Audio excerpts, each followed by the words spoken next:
Khan, I'm bringing you this week's edition of Insight. This week we are focusing on the severe bout of rain the Bengaluru city received, because of which there was severe waterlogging in many of the parts of Bengaluru, especially the Bengaluru East. It also exposes the pathetic civic infrastructure in the city, where the IT hub and the citizens were left to fend for themselves. We are exposing the pathetic civic infrastructure the successive governments have neglected in India's idle capital city, Bengaluru.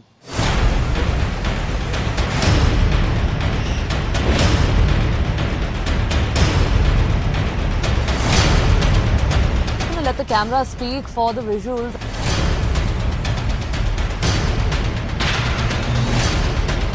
From the morning, our colleagues have been reporting from this area, bringing us reports about how, cars have been submerged, people have been inconvenienced.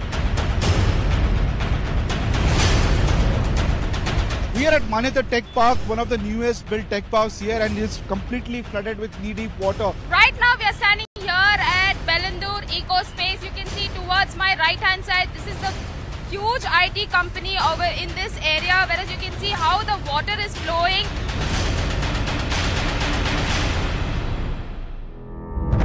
Karnataka's capital city has been in the news for the wrong reasons in recent times. And it's got all to do with the poor state of civic infrastructure in a city that is meant to be an IT hub. As a host to multinational companies investing massively in the Indian talent pool, and was also among the first in the country to embrace technology in a big way, even in governance. The city has always had a very environmentally conscious and robust civil society, but the events over the last few days have once again exposed why the manner in which it is being administered has simply not kept pace with the demands of what any world-class city ought to be meeting. Bengaluru has had a bad week. It received two very heavy spells of rain, including on the 5th of September, with 131.6 millimeters of rainfall being the heaviest for the city since September 26, 2014. The worst spell of rain the city has witnessed over the last couple of decades or so was in 1998 with 177.6 millimeters of rain. In less than 2 weeks of September this year, according to reports, there have been 21 complaints of tree falls in the city, and more than 9,500 houses have been flooded. 1,823 electricity poles were damaged in August. While some politicians have claimed that only some parts of Bengaluru are affected, the scale and magnitude of the rain appears to indicate otherwise, and that the inundation has been quite large scale. During our coverage of the Bengaluru rains, we have seen that unprecedented rains had slashed the Bengaluru city, and what we witnessed, that entire streets were waterlogged, and in many residential areas there were water up till 4 to 5 feet. We saw how for the past 4 days there was no electricity, there was no drinking water, and instead of BBMP coming to the head, the people had to pool themselves to ensure that they get at least the minimum drinking water, helping each other to get out of the situation. There has been unprecedented anger against the state government over this. We witnessed how many of the people had lashed out at the state government, saying that during this time of crisis, the state government was completely inept in coming to the aid of the people. And Bengaluru is asking the state government, when will this issue will be resolved? So why is this more a problem of poor civic administration than just being overwhelmed by a heavy spell of rain? The CAG report, a performance audit of management of storm water in Bengaluru urban area, may have some answers. It was published in 2021 and carried details of a comprehensive survey and audit conducted between the years 2013 to 2018. The first paragraph of the executive summary sums up the problem, underlining the fact that what was witnessed last week in Bengaluru has sadly been a recurring phenomenon. The report states, and I quote, "The city of Bengaluru is a victim of a paradoxical situation. Urban flooding on one hand and the depletion of groundwater table levels on the other.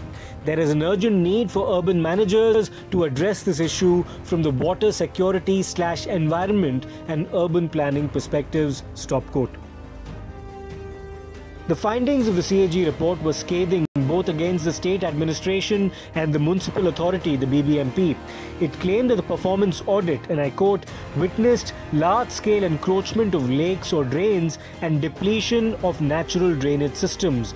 The changes in land use, such as the decrease in vegetation cover and open spaces and increase in built-up area, resulted in a loss of interconnectivity between water bodies, impacting effective recharge of groundwater and increase in runoff of storm water. A study by the Indian Institute of Science states that the city, which covers an area of 741 square kilometers, had 1,452 water bodies with a total storage capacity of 35 TMC during early 1800s. By 2016, the number of water bodies in the same area was reduced to 194 with a storage capacity of 5 TMC. The current storage capacity, which has further declined due to siltation, is merely 1.2 TMC as of 2016, stop quote. Worryingly, the report added, and I quote once again, a robust policy governing storm water management does not exist. The state government and the BBMP failed to consider urban surface runoff, which is average annual rainfall being 969 millimeters during 2013 to 2019, as a water resource despite the growing scarcity of water in the state and the city. More than 40% of properties under the purview of the Bengaluru Water Supply and Sewerage Board failed to adopt mandatory rainwater harvesting structures, stop quote. The report also made a series of recommendations, but be it the Congress government then between 2013 to 2018 or the BJP dispensation now, the problem on the ground clearly remains unaddressed. So the Congress claims that during their time they took some action, they cleared some encroachments on the stormwater drain. The current government blames Congress for the mess. They're saying that we have drawn up a plan, we have 636 illegal encroachments have been identified. Do you think the citizens are being punished in between the... There is no doubt about that and all. Whose time Subhash Nagar, Kempabundi tank became dried up? Whose time did they permit the construction of athletic stadium in Kantirava Stadium? Whose time hockey stadium was built, and why was it built in a tank area? Similarly, all other areas, and even recently also, I am not excusing the present government. I have inquired into Bengaluru areas where we have found and all, where we have seen even citizens are contributing enough for it. They want lovely flats to be built in around the lake and all, but then they leave the sewage water into the lake. Now, sewage water has the habit of killing all the this thing and all, animal this thing and everything, and encourages the growth of weed. The growth of weed reduces the area of water storage. So naturally, water starts overflowing. During whose time all that happened and all. So it is just showing finger at somebody else for all the sins you have committed and all. I don't believe either they are better than these people or these people are better than those people. All these big excuses of comparing Bangalore with New York. New York is an entirely different city altogether. I don't think they suffer this type of... there may be deficiencies there also, but I don't think comparison is acceptable at all. So, NGT also had given a judgment that there should be a buffer zone in Bengaluru Lake, 70 meters here, 40 meters, when there's 20 meters. So, none of this was implemented. Are you saying that because of not doing that, we are facing these consequences? One of the reasons is that, and all, because the very concept of saying in a buffer zone is to see that the human habitation does not come close to the lake. It should be away from the lake. But how many lakes in Bengaluru has still a buffer zone left? It was there when it was originally constructed. But thereafter it was encroached upon with the thing and all, you see. Therefore, it's just passing on the blame to it doesn't work at all. See the consequences of what has happened. You see, they must be thinking during our lifetime nothing will happen. Thereafter we are not bothered about it. That's wrong. Because today we are alive to see these things that are happening and look at the sufferings of the people. The natural disasters don't spare rich people and affect only the poor people. Everybody is affected. We have seen villas worth 15 crores, 20 crores are being flooded and they have to be vacated and everything. Why? Because the drainage system which is supposed to be there is not there. And many of the houses which are around the lake require STPs and all, sewage treatment plants and all. None of them have it and all. I mean, many of them have it, but many of them don't have it and all. And who allows this? Who gives the occupancy certificate? When you know very well that is there no STP. The STP is meant to see that the sewage water is untreated water is not let to the lake because it has its own consequences. Everybody is involved in those who are in power. Those who are not in power can't do anything about it and everything. But those who are in power, this is what is exactly happening. Because the greed has gone to such a level in our public institutions, I'm not blaming only the government servants and all. I'm blaming not only the politicians, I'm blaming the citizens because there can't be a bribe taker without a bribe giver. Yes. Firstly, thank you for speaking to Times Now. I would like to ask you, at the outset, you've seen the city grow for, decades together. When you see a situation like this unfold, how do you really look at it and where do you think the problem really lies? See, the problem lies in the governance of Bangalore. Governance of Bangalore is broken. The BBMP is an extremely corrupt organization. It is not managed well. And one commissioner cannot manage a city of $135 billion GDP with 1.2 crore people. You can't manage it. It's too big to manage. It has to be broken up into 5 corporations with a mayor, full-time mayor. So democratic traditions are there. And people know where to go in case of trouble. It's only when you have direct representatives who rule the city and local self-government can things improve because they know that they're going to be there for 3 to 4 years. They're not going to get re-elected. If you have a permanent bureaucracy there with no accountability, things are not going to improve so much.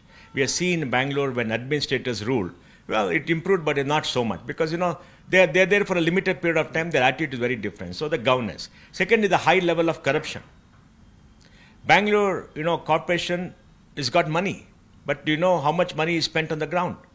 Money is eaten away. You should ask the question to the corporation, when are the accounts last audited? Have they published the accounts which year?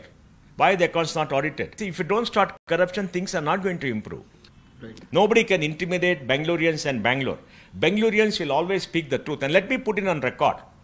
Karnataka is one state and Bangalore is one city in the country where citizens are not afraid to speak and express their opinion.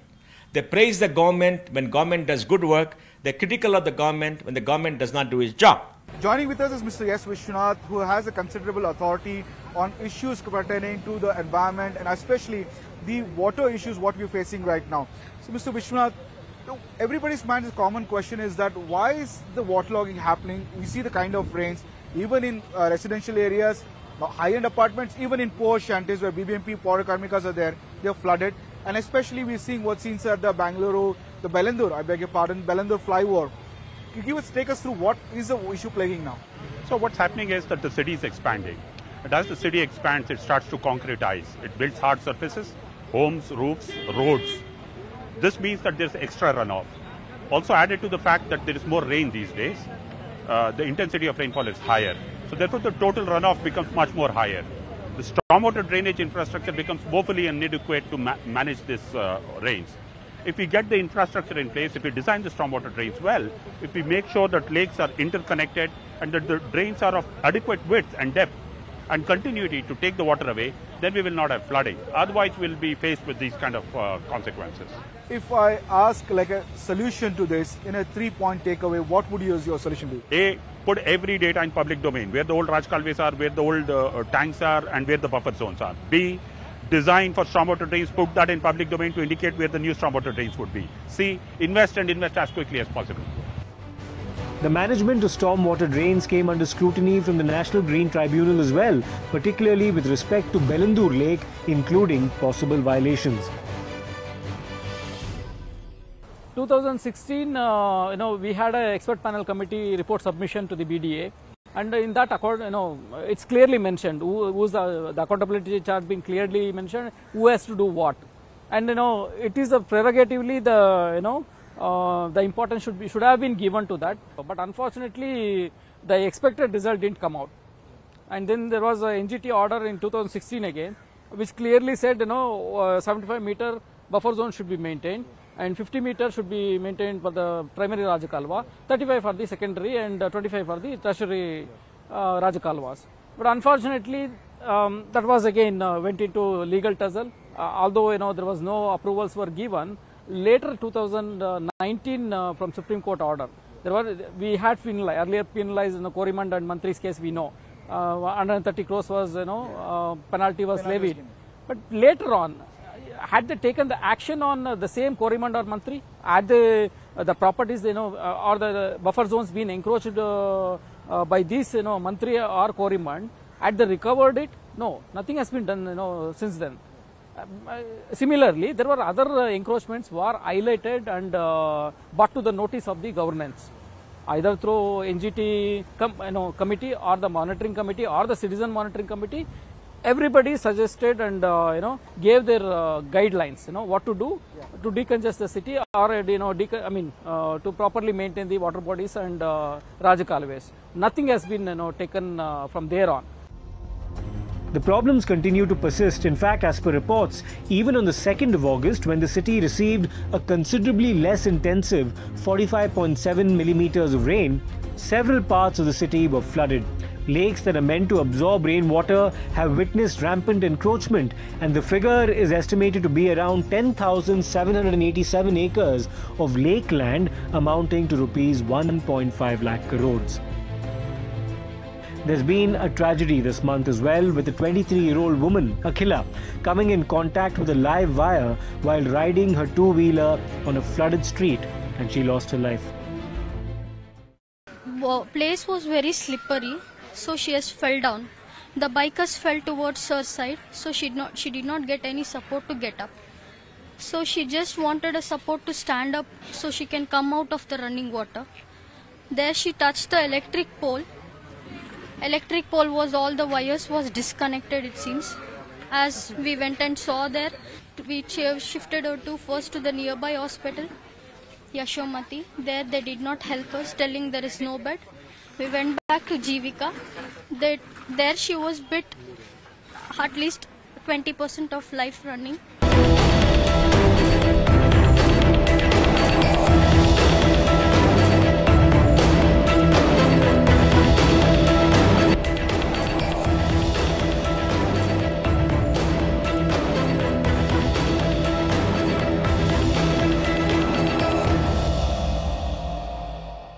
In order to declog many of the water which is inundated with many of the areas in Bengaluru, the BBMP has deployed tractors to ferry people.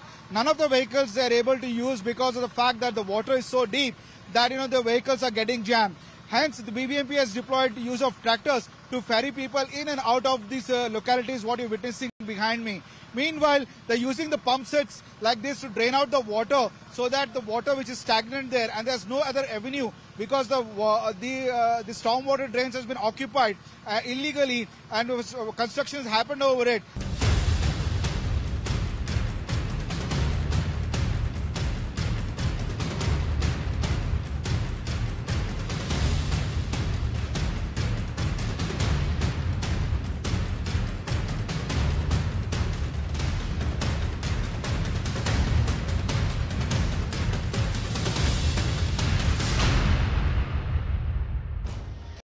And this was pretty much the story in many other parts of the city as well.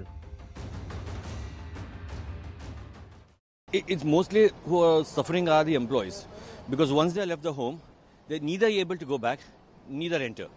Okay, and this situation has been happening not from 1 or 2 years, it's been happening from the past 10 years. And this is a similar situation wherein it's not about the government. You can't tell, okay, the storm drain waters which have been taken over, but when they were given the approval to take over the land, what exactly happened? Now the situation is, there is no proper encroachment. It's only the security. Yesterday we had a person drowning here. Right. It's only the security person who was here to help. And few of our police personnel who are struggling day in and day out here. Apart from that, we don't see anyone else. Right now, since we live here, it is fine for us because we have to come from this bridge and done. But majority of my colleagues who are working here, it's affecting them a lot. For them, they have to either do work from home or just take leaves off. And that's cancelling their paycheck and everything as well. People were staying in the office because they could not come out.